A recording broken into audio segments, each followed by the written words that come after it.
પોરબંદર જિલ્લાના વિવિધ વિકાસ કામોના લોકાર્પણ અને ખાતમુહૂર્ત કાર્યક્રમમાં આપની સૌની સાથે ઉપસ્થિત મારા સાથી મંત્રી શ્રી અર્જુનભાઈ મોઢવાડિયા, પૂર્વ મંત્રી શ્રી બાબુભાઈ બોખરિયા, પોરબંદર જિલ્લા ભાજપ સંગઠન પ્રભારી ડોક્ટર વિમલભાઈ કગથરા, પોરબંદર જિલ્લા ભાજપ પ્રમુખ શ્રીમતી ચેતનાબેન તિવારી, પોરબંદર જિલ્લાના મહામંત્રી શ્રી પ્રવીણભાઈ ખોરાવા, શ્રી પ્રવીણભાઈ આડેદરા, શ્રી રાજેશભાઈ કરગટિયા, પોરબંદર શહેર ભાજપ પ્રમુખ શ્રી સાગરભાઈ મોદી, મહાનગરપાલિકાના કમિશનર શ્રી હસમુખભાઈ પ્રજાપતિ, જિલ્લા કલેક્ટર શ્રી એસડી ધાનાણી, વિકાસ અધિકારી શ્રી બીબી ચૌધરી, પોરબંદર નાયબ વનરક્ષક શ્રી અરુણકુમાર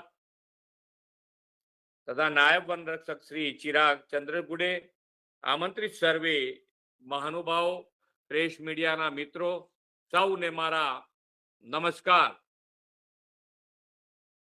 અર્જુનભાઈ આજે ખૂબ સારી રીતે વિકાસ અને વિકાસના કામો આપણી સમક્ષ મૂકી રહ્યા હતા, પણ અહીંયાથી કદાચ ઓન કર્યો એટલે કે ભાઈ મુખ્યમંત્રી શ્રી જોડાઈ ગયા છે એટલે કદાચ એમણે એમનું વક્તવ્ય ટૂંકાવી દીધું, પણ અહીંયાથી મારી ઇન્સ્ટ્રક્શન હતી કે એમનું વક્તવ્ય ચાલુ રાખજો અને મારું જોઈન કરાવડાવજો, પણ ત્યાં આગળ કંઈક.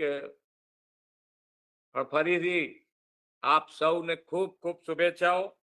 આપ સૌને ગુડી પડવો, ચેટીચાંદ અને ચૈત્રી નવરાત્રિના પ્રારંભની ખૂબ ખૂબ શુભેચ્છાઓ. આજથી એક અઠવાડિયા પછી રામનવમીએ માધુપુર મેળાની પણ શરૂઆત થવાની છે. દેવી રૂકમણી અને ભગવાન શ્રી કૃષ્ણના વિવાહની સ્મૃતિમાં દર વર્ષે પરંપરાગત રીતે યોજાતા આ લોકમેળાને વિશ્વ નેતા અને વડાપ્રધાન શ્રી નરેન્દ્રભાઈ મોદીની પ્રેરણાથી માધુપુરમાં રાષ્ટ્રીય કક્ષાના મેળા તરીકે ઉજવવામાં આવે છે.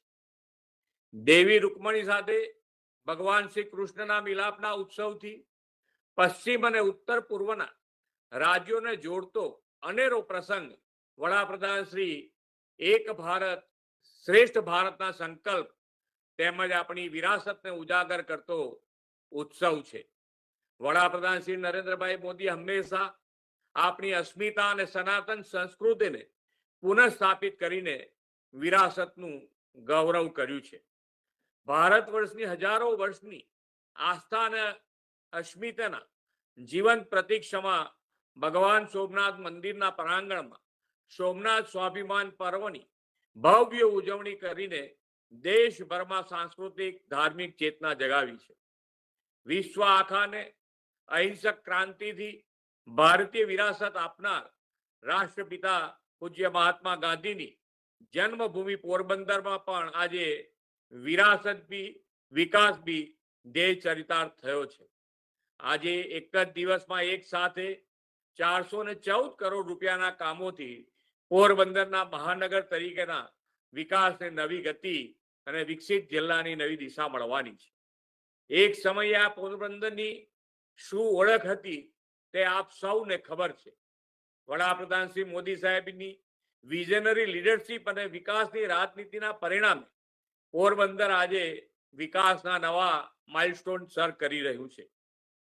સુદામાપુરી અને ગાંધીજીની જન્મભૂમિની નગરી પોરબંદર શ્રી મોદી સાહેબના દિશા દર્શનમાં વિકાસની જે હરણફાળ ભરી છે તેનાથી હવે તે નગરપાલિકામાંથી મહાનગરપાલિકા બન્યું છે.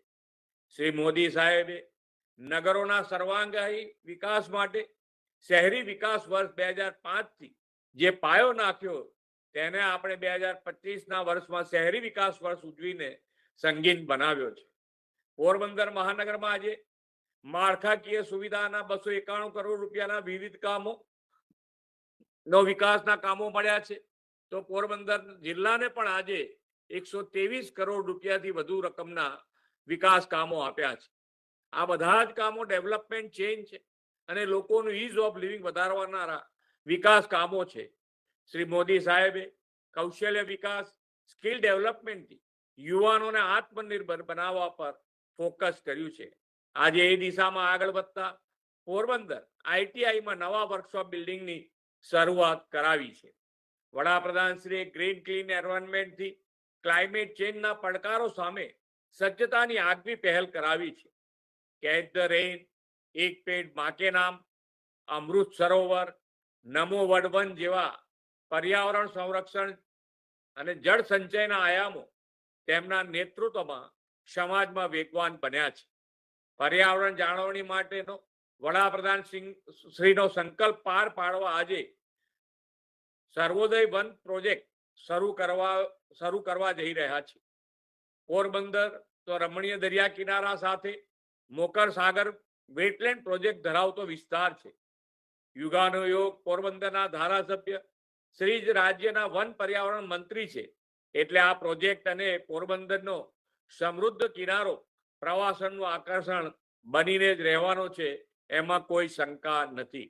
આજે પોરબંદર, કુતિયાણા અને રાણાવાવ 45 ગામો માટે કેન્દ્ર સરકારની RDSS યોજનામાં 20 કરોડના ખર્ચે કેબલ નાખવાની કામગીરી પૂર્ણ થઈ છે. હવે આ ગામોમાં નિરંતર વીજ પુરવઠો મળતો થવાથી આર્થિક સામાજિક જીવનમાં પરિવર્તન આવશે. આપણે ગયા વર્ષે સ્વતંત્ર દિવસ પોરબંદરમાં ઉજવીને 468 કરોડના વિકાસ કામોની ભેટ આપી હતી ને આજે વધુ 414 કરોડ રૂપિયાના કામો મળ્યા છે. આખા જિલ્લાને પાછલા 5 વર્ષમાં રાજ્ય સરકારે 2100 કરોડથી વધુની રકમ વિકાસના વિવિધ કામો માટે ફાળવી છે. વડાપ્રધાન શ્રી મોદી સાહેબે ગુજરાતમાં એવું ફૂલ પ્રૂફ ફાઇનાન્સ મેનેજમેન્ટ કર્યું છે કે વિકાસના કામો માટે ક્યારેય પૈસાની તંગી પડતી નથી. હમણાં થોડા દિવસ પહેલા જ રાજ્ય સરકારે 1423 કરોડ રૂપિયાના કામો ગેડ વિસ્તારમાં ભારે પૂરના કારણે ધોવાઈ જતા ખેતરોને સુરક્ષિત રાખવા માટે મંજૂર કર્યા છે.